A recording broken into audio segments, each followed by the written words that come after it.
So hello guys, welcome back to my channel. This is Shubham Goswami from Delhi Technological University, Computer Science Branch. करने वाले हैं आपके JEE mains 2024 के जनवरी attempt में खाली 2 महीने का टाइम बच चुका है। ओनली 60 डेज के आसपास आपके पास है अगर आप मान के चलें तो।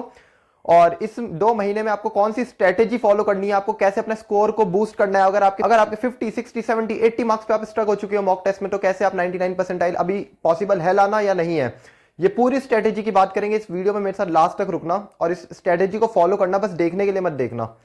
तो बढ़ते हैं आगे वीडियो में। पहली चीज हम लोग क्लियर कर लेते हैं कि आपको जेईई मेंस क्रैक करना है या क्लियर करना है। क्लियर वर्सेस क्रैक में क्या फर्क है? देखो, जेईई मेंस क्लियर करना मतलब खाली कट ऑफ क्लियर करना। कट ऑफ आप वैसे भी क्लियर कर जाओगे, बहुत ही आसान होता है कट ऑफ क्लियर करना।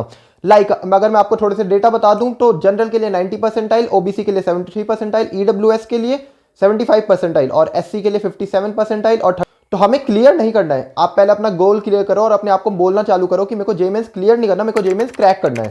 क्लियर और क्रैक में एक डिफरेंस होना चाहिए आपके माइंड में कि मेरे को क्लियर करना है या क्रैक करना है। तो अब सेकंड पॉइंट पे आ जाते हैं, मार्क्स वर्सेस परसेंटाइल। हम जिस परसेंटाइल को टारगेट कर रहे हैं, आप कौन सी परसेंटाइल को टारगेट कर रहे हो। इस वीडियो में मैं आपको 99 परसेंटाइल को टारगेट करते हुए सब कुछ बताने वाला हूं कि 98, 99 परसेंटाइल आप कैसे टारगेट कर सकते हो, उसके लिए आपको कितना स्कोर चाहिए होगा। तो फटाफट से बात कर लेते हैं 99 परसेंटाइल के लिए आपको कितना स्कोर चाहिए होगा।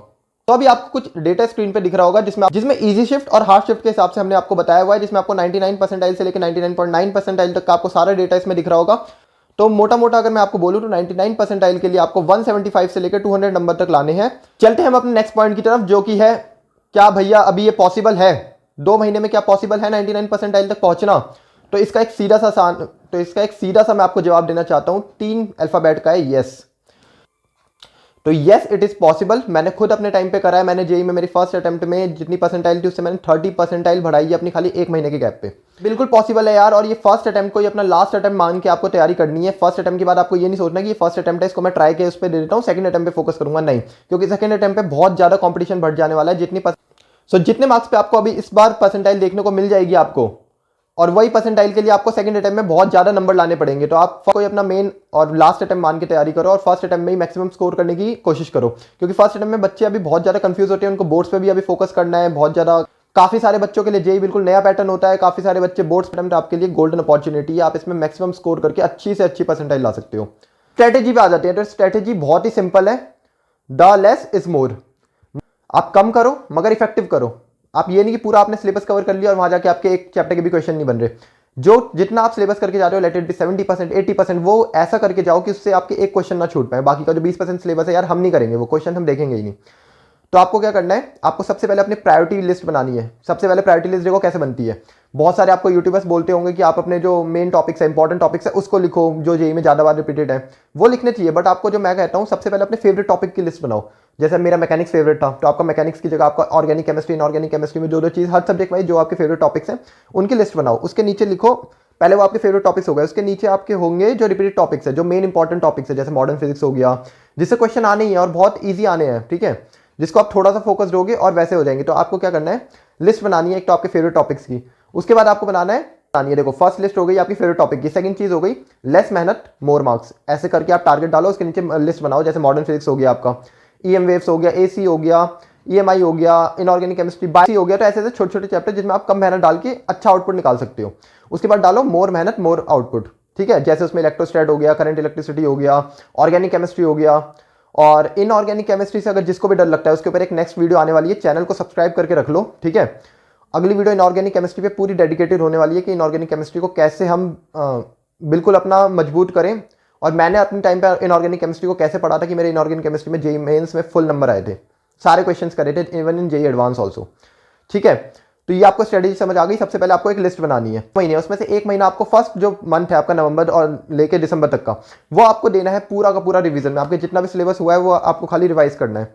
उसके बाद का जो आपका 1 मंथ बचता है, उसमें आपको खाली पीवाईक्यूज करनी है और मॉक टेस्ट देना है।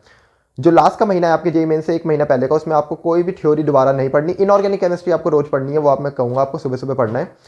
बट आपको खाली पीवाईक्यूज करने हैं और उसके बाद खाली आपको मॉक टेस्ट देनी है। मॉक टेस्ट मैं आपको बोलूँगा, अगर मॉक टेस्ट आपने कोई टेस्ट सीरीज नहीं ली है तो आप पीवाईक्यूज कोई मॉक टेस्ट की फॉर्म में दे सकते हो, जो कि मैंने भी करा था, ठीक है। इसके बाद हम आ जाते हैं इंपॉर्टेंट टॉपिक्स। मैं आपको अपनी तरफ से जो बता दे रहा हूँ, एक लिस्ट आ रही होगी आपको अभी स्क्रीन पे, वो आप देखो और उसको नोट डाउन करो। सबसे पहले बात कर लेते हैं मैथ्स की। अभी आपको स्क्रीन पे लिस्ट दिख रही होगी जिसमें आपको सबसे पहले दिख रहा होगा मैथ्स का कॉलम। तो ये मैथ्स के कुछ इंपॉर्टेंट चैप्टर्स है। अब इसको आप फटाफट से स्क्रीनशॉट खींचो या नोट करो और फटाफट लिखो, ठीक है। हम आगे बढ़ते हैं। अब आ गई होगी आपकी लिस्ट फिजिक्स की। ये कुछ चैप्टर हैं जो कि बहुत इंपॉर्टेंट है आपकी जेईई मेंस के लिए, जो कि मेरे को लगता है, और जो जेईई के रिपीटेड क्वेश्चन हमने देख के लिस्ट बनाई है। इसके बाद ये आपको केमिस्ट्री की लिस्ट देख रही होगी, फटाफट से स्क्रीनशॉट खींच के या वीडियो को पॉज करो और नोट डाउन कर लो, ठीक है। लास्ट पॉइंट हमारा बचा है कि रिवीजन करनी कैसे है। तो देखो, रिवीजन आपको सबसे पहले हर सब्जेक्ट की अलग अलग करनी है, ठीक है। मैथ्स में तो आप क्वेश्चन प्रैक्टिस से रिवीजन कर सकते हो, और फिजिक्स में आप कैसे कर सकते हो, फिजिक्स में आप न्यूमेरिकल प्रैक्टिस से कर सकते हो। और जो भी कंसेप्चुअल क्वेश्चंस है आपको क्या करना है, अगर आपके पास सिंगेज की बुक है तो उसकी इलस्ट्रेशन करनी है आपको सबसे पहले फिजिक्स में भी, और सिंगल करेक्ट करनी है, और उसके बाद आपको एग्जाम्पल्स पढ़नी है। और एस सी वर्मा के आपको सिंगल करेक्ट सारे क्वेश्चन लगानी है, और आपको क्वेश्चन के थ्रू रिवीजन करनी है। मान लो आपका कोई कॉन्सेप्ट, कोई क्वेश्चन नहीं हो रहा, कोई न्यूमेरिकल नहीं हो रहा, तो उसका कॉन्सेप्ट जाके फिजिक्स में आपको पढ़ना है। बाकी आपको केमिस्ट्री में रिवीजन कैसे करनी है, केमिस्ट्री में आपको इनऑर्गेनिक के लिए आपको शॉर्ट नोट्स बहुत इंपॉर्टेंट होने वाले हैं। शॉर्ट नोट्स अगर आपने अभी तक नहीं बनाए हैं तो आप जेईई एस्पिरेंट हो ही नहीं सकते अगर आपने इनऑर्गेनिक केमिस्ट्री में शॉर्ट नोट्स नहीं बनाया। अगर आपका कमरा वो शॉर्ट नोट से और वो फ्लैश कार्ड से नहीं भरा हुआ, जिसमें आपकी अलग एक्सेप्शन लिखी है, पीरियोडिक टेबल की एक्सेप्शंस लिखी हुई है, कुछ रिएक्शंस लिखी है। इनऑर्गेनिक केमिस्ट्री में टोटल 200 के आसपास रिएक्शन है, जो कि आपको रटी होनी चाहिए इस टाइम तक। अगले महीने तक आपको जब रिवीजन खत्म हो, आपको रट जानी चाहिए वो रिएक्शंस, ठीक है। उसके बाद ऑर्गेनिक केमिस्ट्री में आप कैसे कर सकते हो, ऑर्गेनिक केमिस्ट्री में आप एमएस चौहान वगैरह बुक्स कर सकते हो, उसके थ्रू रिवीजन कर सकते हो। और आपको सारी नेम रिएक्शन रटी होनी चाहिए, सारा रिएक्शन मैकेनिज्म आपको आना चाहिए। तो आपकी रिवीजन ऐसे करनी है आपको, ठीक है। और रिवीजन आपको करनी है जब आपने एक टॉपिक पढ़ा तो उसके बाद आपको एक ब्लैंक पेपर लेना है, जिसे कोरा कागज टेस्ट कहते हैं, ठीक है। ब्लैंक पेपर लिया और उसमें आपको जो जो आपने पढ़ा, कॉपी बंद करो, बुक बंद करो, दिमाग शांत करो खाली, और उस पर लिख दो जो जो पढ़ा है आपने। पहली बार में नहीं लिखा रहा होगा, दोबारा कॉपी खोलो, दोबारा पढ़ो उस चीज़ को। ये मैं बेसिकली केमिस्ट्री इनऑर्गेनिक ऑर्गेनिक के लिए बता रहा हूँ। वो चीज़ दोबारा पढ़ी, दोबारा अपने आप लिखने की कोशिश करो बिना बुक खोले। दूसरी तीसरी चौथी बार में आपको पूरा वो याद हो जाएगा, आपको पूरा वो टॉपिक आपके दिमाग में बिल्कुल बैठ जाएगा। उसके बाद फिजिकल केमिस्ट्री के लिए आपको क्या करना है, फिजिकल केमिस्ट्री के लिए आपको अगेन क्वेश्चन सॉल्विंग करनी है। फिजिकल केमिस्ट्री के लिए आपको फॉर्मुला रिवाइज होनी चाहिए, मोलैरिटी, फॉर्मेलिटी, उसके ऐसे करके आपके जो भी टॉपिक है एटॉमिक स्ट्रक्चर के, केमिकल काइनेटिक्स के, सारी ऑर्डर ऑफ रिएक्शन आपको याद होनी चाहिए। तो फॉर्मुला सबसे बेसिक चीज़ है। तो आपको क्या करना है इनऑर्गेनिक, तो सबसे पहले आपको क्या करना है फिजिकल केमिस्ट्री के लिए, आपको एक शीट लेनी है। शीट तो आपको हर सब्जेक्ट में लगेगी, अगर आप अपना शीट या फ्लैश कार्ड नहीं बना रहे हो तो आप भूल जाओ जेईई को।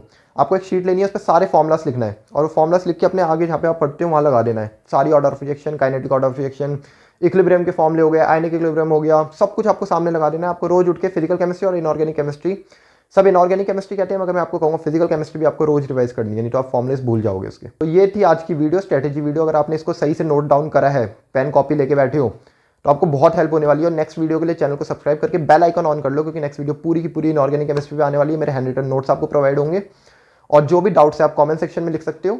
मैं नीचे डिस्क्रिप्शन में अपने व्हाट्सएप ग्रुप का लिंक छोड़ दूंगा, आप उसमें भी ज्वाइन हो सकते हो। चलते हैं फिर, अगली वीडियो में मिलते हैं इनऑर्गेनिक केमिस्ट्री की।